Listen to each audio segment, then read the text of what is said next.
Hello friends, welcome to robus coders. Friends, आज हम आपको फ़ोटोशॉप में मास्किंग के बारे में और बताएंगे। कल हमने आपको मास्क कितने टाइप के होते हैं उसका बेसिक इंट्रो दिया था। आज हम एक एक मास्क को डिटेल में और बताएंगे। तो आज का जो मास्क है वो है क्लिपिंग मास्क। क्लिपिंग मास्क हम किस किस तरह से और यूज़ कर सकते हैं उसके बारे में आज हम बताएंगे। तो स्टार्ट करते हैं। सो क्लिपिंग मास्क क्यों यूज़ होता है? अगर हम किसी शेप में या किसी आर्ट वर्क में किसी इमेज को लगाना चाहते हैं या टेक्स्ट में किसी इमेज को लगाना चाहते हैं तो हम ईज़िली उसे क्लिपिंग मास्क की हेल्प से लगा सकते हैं। सो फॉर एग्ज़ाम्पल, मैंने यहाँ पर एक इमेज ओपन करी हुई है। अब मैं इस इमेज को किसी शेप के अंदर लगाना चाहती हूँ।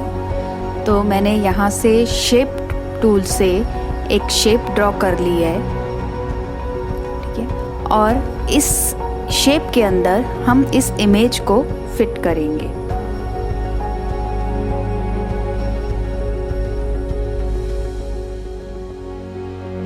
तो ध्यान रखें कि इमेज हमारी ऊपर लेयर पे होनी चाहिए। देखिए, ऊपर वाली लेयर पे हमारी इमेज हो गई और नीचे वाली लेयर पे हमने शेप कर दी है।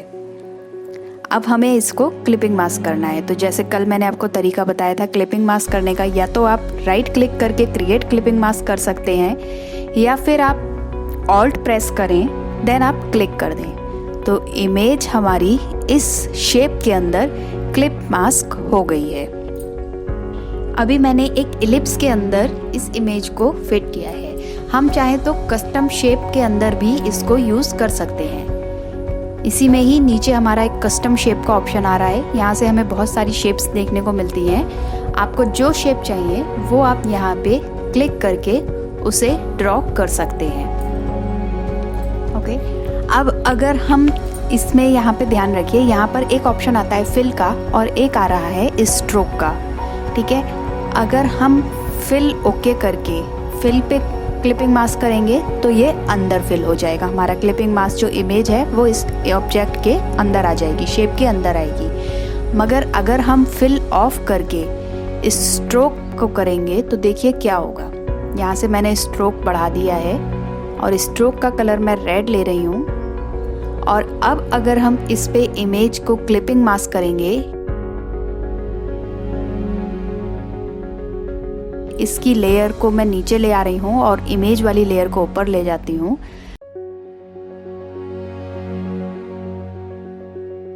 अब हम ऑल्ट की प्रेस करके क्लिपिंग मास्क करेंगे तो देखिए हमारी जो इमेज है वो शेप के आउटलाइन में हुई है, यानी कि जो हमारी इमेज है वो आउटलाइन में आई है।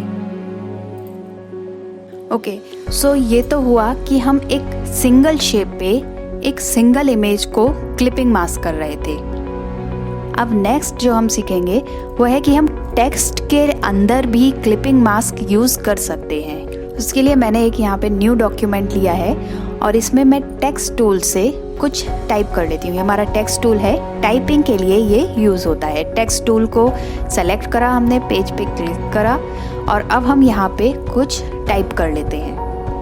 मैंने यहाँ पे टाइप करा फ्लावर्स और ओके कर दिया। अभी ये वाइट कलर में है इसलिए हमें नज़र नहीं आ रहा है। मैं यहाँ पे क्लिक करके यहाँ पे टेक्स्ट की प्रॉपर्टीज़ ओपन हो गई हैं। यहाँ से हम इसका कलर चेंज कर सकते हैं, हम चाहें तो इसका फॉन्ट भी चेंज कर सकते हैं और इसका साइज भी हम यहाँ से चेंज कर सकते हैं। कंट्रोल टी से भी हम इस फॉन्ट को ड्रैग करा के बड़ा कर सकते हैं ट्रांसफॉर्म की हेल्प से। अब हम चाहते हैं कि ये जो हमारा टेक्स्ट है इसके अलग अलग लेटर्स में हम अलग अलग इमेजेस को क्लिपिंग मास्क करके दिखाना चाहते हैं। तो उसके लिए हम क्या करेंगे कि इमेज को प्लेस करेंगे। हमें इमेज को प्लेस करना है। अगर हम ओपन करेंगे तो वो इमेज हमारी न्यू डॉक्यूमेंट में ओपन हो जाएगी, लेकिन हमें यहाँ ओपन नहीं करना है। फाइल ऑप्शन में यहाँ पर एक ऑप्शन आ रहा है प्लेस का, हमें इस पर क्लिक करके यहाँ पे हमारी इमेजेस हैं, हमें जो इमेज चाहिए हम उसे प्लेस करेंगे तो वो हमारे सेम डॉक्यूमेंट के ऊपर प्लेस हो जाएगी, कुछ इस तरह से। अब इस इमेज को हम छोटा बड़ा करके इस टेक्स्ट के अंदर लगाना चाहते हैं, तो उसके लिए हम क्या करेंगे, पहले इस इमेज को हम क्लिपिंग मास्क कर लेंगे। ऑल्ट प्रेस करके क्लिक करेंगे, इसको हम टेक्स्ट के अंदर क्लिपिंग मास्क कर लेंगे। मगर अब हम क्या करना चाहते हैं, हम हर टेक्स्ट में अलग अलग इमेज को लगाना चाहते हैं। हम क्या करेंगे, पहले हम इस इमेज की लेयर को सेलेक्ट करेंगे, उसके बाद कंट्रोल T प्रेस करके इमेज को साइज में छोटा कर देंगे ऐसे।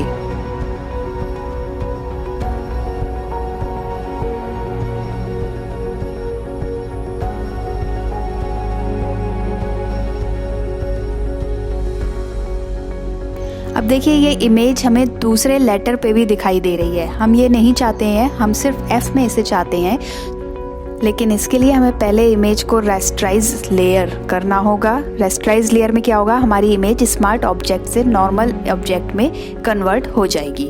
और अब हम मार्क्यू टूल से इसे सेलेक्ट करके इसको डिलीट कर देंगे।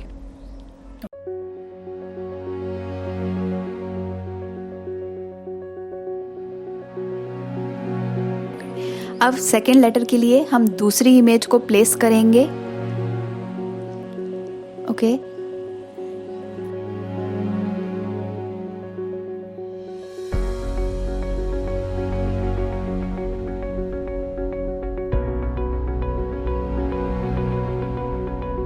अब हमें इस इमेज को सिर्फ ड्रैग करना है। ड्रैग कहाँ करना है, इस फर्स्ट इमेज यानी ये जो फर्स्ट हमारी क्लिपिंग मास्क वाली इमेज है और ये जो टेक्स्ट है, इन दोनों के बीच में हमें ड्रैग करा के लाना है। इसके लिए हमने माउस का लेफ्ट बटन पकड़ के ड्रैग किया और देखिए यहाँ पर हम इसे लेकर आ रहे हैं। जब यहाँ पर ये देखिए ब्लू लाइन सी आ रही है, तब हम इसे ड्रॉप कर देंगे। हमें इस लेयर को भी रेस्टराइज लेयर में कन्वर्ट करना है और उसके बाद हमने ड्रैग करा के इन दोनों लेयर के बीच में ड्रॉप कर दिया है। अब उसके बाद हमें इस इमेज को भी सेट करना है, इधर उधर मूव कराना है, छोटा करना है। तो इसके लिए कंट्रोल T प्रेस करेंगे और इमेज को छोटा करके हम सेकेंड अल्फ़ाबेट पे फिट कर देंगे, कुछ ऐसे।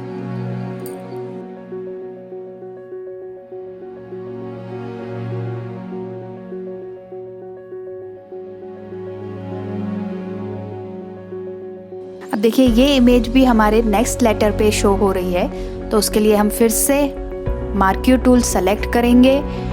जो एक्स्ट्रा इमेज है उतना पार्ट सेलेक्ट करके और इस इमेज के बाकी पार्ट को डिलीट कर देंगे। मगर हमेशा ध्यान रखें कि जिस इमेज को हम डिलीट कर रहे हैं, हमारी वही वाली लेयर सेलेक्ट होनी चाहिए। इसी तरह से हम हर लेटर में अलग अलग इमेज को फिट कर सकते हैं।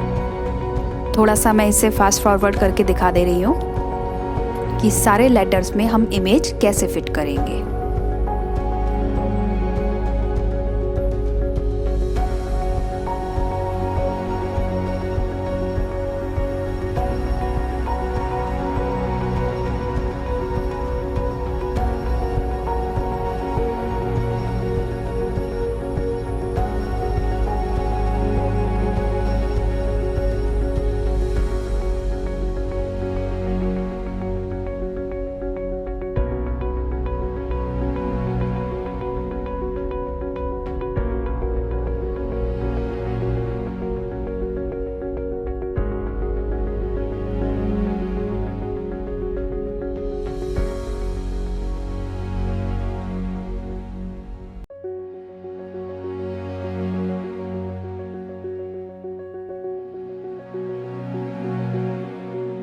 So done. आप देख सकते हैं कि किस तरह से हम क्लिपिंग मास्क से कई सारी बहुत ही अच्छी अच्छी चीज़ें बना सकते हैं। सो ये तो हो गया कि हम टेक्स्ट में किस तरह से मल्टीपल इमेजेस को यूज़ करके क्लिपिंग मास्क कर सकते हैं। आज की क्लास में इतना ही। अब नेक्स्ट क्लास में हम अलग अलग शेप में कैसे इमेज को क्लिपिंग मास्क कर सकते हैं उसके बारे में बताएंगे। सो अगर आपको मेरी वीडियो अच्छी लगी हो तो प्लीज़ इसे लाइक और शेयर ज़रूर करिएगा। Thank you for watching this video.